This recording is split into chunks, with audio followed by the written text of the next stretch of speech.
You need to understand the differences between colons, semicolons, and dashes if you want to be able to write eloquently and smoothly. The main uses of all of these things are to increase the readability and the flow of your sentences. The colon is essentially a spotlight that shines on whatever's next in the sentence, and we can use them to introduce lists, explanations, and quotes. Let me give you a couple of examples. Let's begin with lists. I could say, my friend did 3 things today, colon, eating, drinking, and sleeping. Now I'm going to show you how to use it to introduce an explanation. I could say, I had 1 goal, colon, to get my book published. See how the colon shines a spotlight on my next sentence, to get my book published. Next, I'm going to show you how to use the colon to introduce a quote. You could say, my mum gave me 1 piece of advice growing up, colon. Never trust a stranger. Next, I want to talk about the semicolon. This is essentially something that's in between a comma and a full stop, and they're really useful in your writing. To use them, however, you do need to understand the difference between an independent clause and a dependent clause. So let me take you through them. An independent clause is a part of a sentence that can stand alone. For example, Tommy likes burgers. You've got everything in there for a complete sentence. If I were to say, but not eggs, that would be a dependent clause because it's dependent on the rest of the sentence.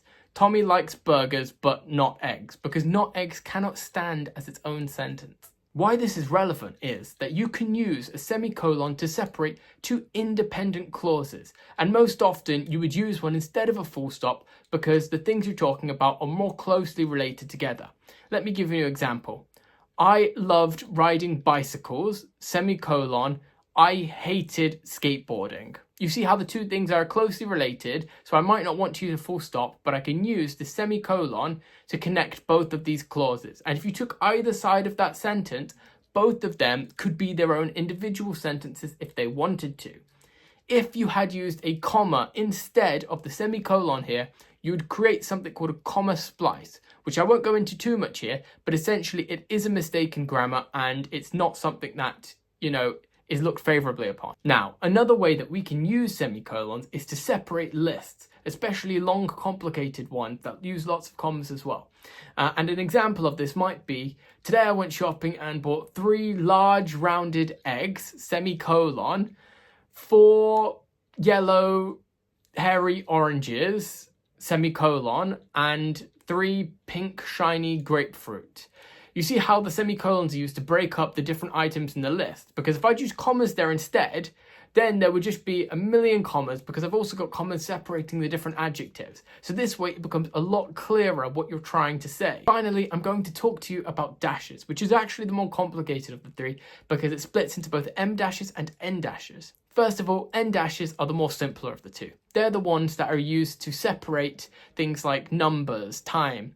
For example, 6 a.m. to 6 p.m. you might have a dash in between them. That's an en dash.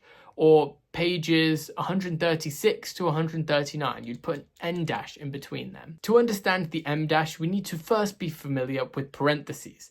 And they're essentially a word or a phrase that's added into a passage, which would normally be complete without it. And we mark off these parentheses with brackets or with dashes or with commas. An example of this could be, my brother, dash, who lives in Canada, dash, sent me a picture of his new house. So you can see how the dashes are being used here to provide us with extra information. You can also use a dash like you would a semicolon or a colon to link 2 independent clauses. This is particularly used when the second clause is expanding on, summarizing, or explaining the first clause. And an example could be, I never played with my badminton racket, dash, it was too valuable. Finally, I want to give a quick mention to the hyphen, which we can use to form compound adjectives. That's essentially when we're using 2 words to modify a noun. For example, her yellow-skinned legs. We'd put a hyphen between yellow and skinned to indicate that they're working together to modify the noun, which is the legs. Hopefully that gives you a basic understanding of how to use semicolons, colons, and dashes.